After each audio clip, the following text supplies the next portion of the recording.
తెలియదు నేను ఎంత బాధపడుతున్నాను. ముద్ద గోడాకట్లే నాకు. రైట్, అది నా బిడ్డని కనీసం ఆఖరి చూపు కూడా చూడవలేదు, నా బిడ్డను తీసుకువెళ్ళి దహనం చేయడానికి నీకెవరిచ్చారయ్యా హక్కు? ఇది ఆ తల్లి ప్రశ్నిస్తోంది. నాగరాజు సమాధానం చెప్పే దమ్ముందా అని చెప్పి సమాజం ప్రశ్నిస్తోంది. ఏం జరుగుతోంది, ఇంకా ఎటువంటి విషయాలు బయటపడే అవకాశం ఉంది ఇన్వెస్టిగేషన్లో? మా AP input editor Krishnamohan phone లైన్లో జాయిన్ అవుతున్నారు. కృష్ణమోహన్, ఆ తల్లి అంటున్న మాటలు ప్రతి ఒక్కరి గుండెలను కూడా పిండేస్తూ ఉన్నాయి. ఆఫ్కోర్స్ అతగాడు రౌడీ షీటర్ అవ్వచ్చు, రౌడీ అవ్వచ్చు, మానభంగం ఆరోపణలు కూడా ఉండొచ్చు కాక, కానీ ఇది ఎంతవరకు సమంజసం అని చెప్పి సమాజం ప్రశ్నిస్తున్న తరుణంలో ఇన్వెస్టిగేషన్లో ఎటువంటి కోణాలు ఇంకా బయటపడుతూ ఉన్నాయి? ఎవరెవరి పాత్ర గురించి డిస్కషన్ జరుగుతుంది? ఇంకా కేసు మాత్రం కొత్త నిన్నంతా ఇన్వెస్టిగేషన్ కొంచెం వేగంగా అండ్ దూకుడుగానే జరిగిందని చెప్పాలి. కేసు చిక్కుముడులు ఏంటి అనేది ప్రయత్నంలో ఏసీపీ దైవప్రసాద్ ఉన్నారు. ఆయన నిన్న 10 గంటల నుంచి రాత్రి దాదాపుగా 9 గంటల వరకు స్టేషన్ లోనే వివిధ శాఖలకు సంబంధించిన వ్యవహారాల్లో పనిచేసిన అధికారులని, కానిస్టేబుల్ని, వీళ్ళందరినీ కూడా పిలిచి తీసుకుని వచ్చే ప్రయత్నం అయితే చేశారు. అసలుకి ఎందుకు ఎవరికి చెప్పి వెళ్ళారు, ఎందుకోసం వెళ్ళారు, ఇవన్నీ కూడా. అయితే సాయి కృష్ణ ఆ తల్లి ఆరోపణల ఏదైతే నేపథ్యంలో సాయి కృష్ణ అసలు మార్కాపురం నుంచి తీసుకుని వచ్చింది ఎవరు తీసుకుని వచ్చారు, ఈ తీసుకురావడానికి ఎవరు డైరెక్షన్ ఇచ్చారు అనేది ఒకటి. దీనికి సంబంధించి స్టేట్మెంట్ రికార్డ్ చేశారు టాస్క్ ఫోర్స్ ఏసీపీ లతా కుమారి, అలాగే ఎస్ఐ నవీన్ కుమార్, వీళ్ళిద్దరిని కూడా దీని మీద పిలిచి విచారణ అయితే చేశారు. అలాగే కానిస్టేబుల్ మురళీకృష్ణ, అలాగే రాంబాబు సంబంధించిన వీళ్ళని కూడా విచారించిన పరిస్థితి. టాస్క్ ఫోర్స్ లో ఉన్న వ్యక్తులు ఎవరైతే ఉన్నారో, అంటే అసలు ఈ టాస్క్ ఫోర్స్ లో ఎవరెవరు ఈ కృష్ణాంక అంటే దీనికి సంబంధించిన టాస్క్ ఫోర్స్ లో ఎవరెవరు వెళ్ళి ఎందుకు వెళ్ళారు, ఎందుకు అతన్ని తీసుకురావాల్సిన పరిస్థితి ఏంటి అనేది.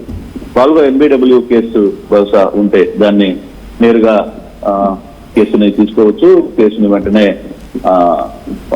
పలానా స్టేషన్ లో కేసు ఉంది, పెండింగ్ లో ఉంది, ఇప్పుడు రావట్లేదు అని కోర్టు నుంచి ఆదేశాలు వస్తే డైరెక్ట్ గా తీసుకుంటే కోర్టులో పెడతారు. అది రెగ్యులర్ గా జరిగే ప్రాసెస్. కాకపోతే ఇక్కడ task force ACP Latha Kumari ఆదేశాల, లేకపోతే task force SI Naveen Kumar, అలాగే task force constable Muralikrishna, task force మరో కానిస్టేబుల్ రాంబాబుని దేవప్రసాద్ పిలిచి అసలు ఏం జరిగింది, మీరు అక్కడ ఏం చేశారు, ఎవరు ఆదేశాలు, ఏం జరిగింది అనే దాని మీద విచారణ అయితే జరిగింది. అలాగే కృష్ణలంక పోలీస్ స్టేషన్ కి చెందిన క్రైమ్ కానిస్టేబుల్ బాబురావు, అలాగే section incharge Nagaraj, sentry Pavan Kumar, station sentry ఇంకొక హిమజ, వీళ్ళందరినీ కూడా ప్రశ్నించిన పరిస్థితి అయితే చాలా స్పష్టంగా కనపడుతుంది. అలాగే సాయి కృష్ణను ఎవరు తీసుకొచ్చారు, ఏ కేసులో తీసుకుని వచ్చారు, ఎందుకు తీసుకొచ్చారు అనే ప్రశ్నలు మరోవైపు ఆయన మాట్లాడు. దాదాపుగా ఏసీపీని 5 గంటల పాటు విచారించిన పరిస్థితి. దాదాపు 2 గంటలకు వస్తే సాయంత్రం 8 గంటల వరకు ఈ కేసులో ఉంచే ప్రయత్నం అయితే చేశారు. విచారణ తర్వాత మరికొంత బృందం అయితే దీనిలో చాలా ఇంట్రెస్టింగ్ థింగ్ ఏంటంటే చివరికి పోలీసులు కృష్ణలంక శ్మశాన వాటిక అయిన స్వర్గపురి దగ్గరకు కూడా వెళ్ళి అక్కడ కూడా వివరాలు సేకరించే ప్రయత్నం చేశారు. ఎక్కడైతే బాడీని తగలబెట్టేశారో అక్కడ కూడా అక్కడ వెళ్ళినప్పుడు కొంత ఆసక్తికరమైన అంశం ఏంటంటే అక్కడ CC ఫుటేజ్ పనిచేయట్లేదు అని చెప్పి అక్కడ పనిచేసే వాళ్ళు చెప్పారు.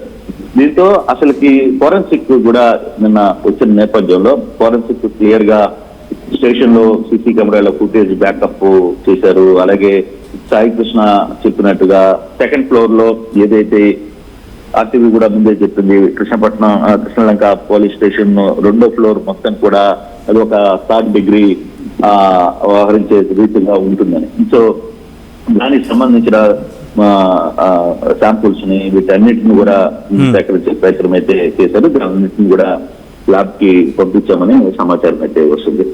అయితే ఇప్పుడు కృష్ణలంక పోలీసులకు సంబంధించి వ్యవహారంలో జరుగుతున్న ఈ పూర్తి ఎంక్వైరీ మాత్రం కొంత వేగంగానే జరుగుతుంది అనేది మనం చూడాలి.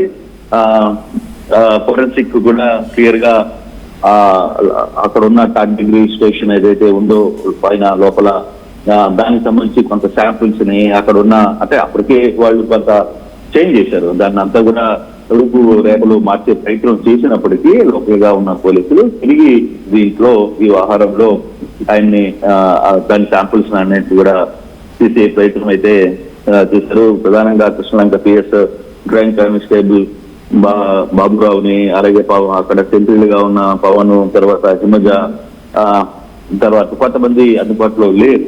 సో వీళ్ళందరినీ కూడా విచారించే ప్రయత్నం అయితే చేశారు. పూర్తిగా ఎంక్వైరీకి అయితే కొంత ఎంక్వైరీ వేగవంతం అయ్యింది, కొంత ఇష్యూ చాలా దూరం వెళ్ళే పరిస్థితి అయితే దాటింది. కాబట్టి ఏ విధంగా ఇప్పుడు జరగబోతుంది, నెక్స్ట్ ఎవరిని పిలుస్తారు, ఈ రోజు కూడా కొంత ఎంక్వైరీ జరుగుతుంది అనేది కొంత సమాచారం అయితే కనపడుతోంది. బహుశా 10 గంటలకి దేవప్రసాద్ కృష్ణలంక పోలీస్ స్టేషన్ కి చేరుకుంటారని సమాచారం కూడా. అంటే ప్రెస్ మీట్ నిర్వహించి దీని మీద క్లారిటీ ఇచ్చే అవకాశం ఉందా, లేకపోతే నిన్న రత్నకుమారి ఏమైనా రియాక్ట్ అయ్యే అవకాశం ఉందా? అఫ్ కోర్స్ పోలీస్ ఇన్వెస్టిగేషన్ జరుగుతుంది కాబట్టి రియాక్ట్ కాకపోవచ్చు, బట్ ఏమైనా క్లారిటీ ఇచ్చే ప్రయత్నం జరుగుతూ ఉందా? లేదు, ఇప్పుడు ప్రెస్ మీట్ మాట్లాడే పరిస్థితి ఎక్కడ కనపడలేదు. ఇది ఇప్పుడు కన్క్లూజన్ రావాలి.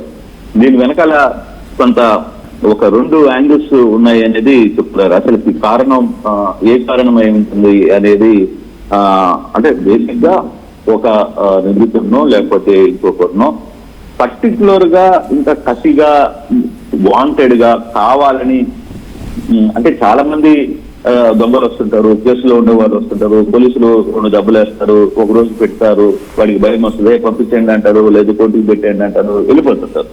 కానీ ఇతన్ని 10 రోజుల పాటు ఎందుకు స్టేషన్ లో ఉంచారు అనే దాని మీదనే ఇప్పుడు చర్చ. అంటే అతనితో ఏదో ఒక ఒప్పందం చేయించాలి, అతని నోట్లో నుంచి ఒకటి తెప్పించాలని ఒక ప్రయత్నం జరిగింది. ఆ రీజన్ ఏంటి అనేది ఇప్పుడు వెలుగులోకి రావాల్సిన అంశం. కాబట్టి ఇప్పుడు ఈ వ్యవహారంలో కానిస్టేబుల్ అని, తర్వాత టాస్క్ ఫోర్స్ కానిస్టేబుల్ అని, టాస్క్ ఫోర్స్ ఏసీపీ, తర్వాత ఎస్ఐ నవీన్ కుమార్, వీళ్ళందరినీ కూడా విచారించడం చాలా స్పష్టంగా కనపడుతుంది. ఏం చెప్పారు మొత్తం స్టేట్మెంట్ అంతా కూడా రికార్డ్ చేసుకున్నారు. ఫర్దర్ గా దీని మూవ్మెంట్ ఎలా ఉంటుంది అనేది చూడాల్సిన పరిస్థితి అయితే ఉంది.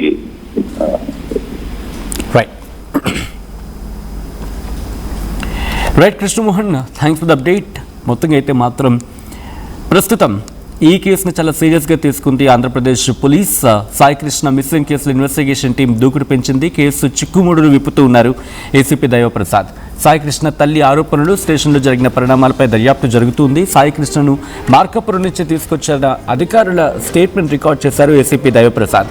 Task force ACP Lathakumari, SI Naveen Kumar, constable Muralikrishna, రాంబాబుల విచారణ జరిగింది. Krishnalanka PS crime constable Baburao, station సెంట్రీలు పవన్ కుమార్, హిమజా సెక్షన్ ఇన్ఛార్జ్ నాగరాజును ప్రశ్నించింది విచారణ బృందం.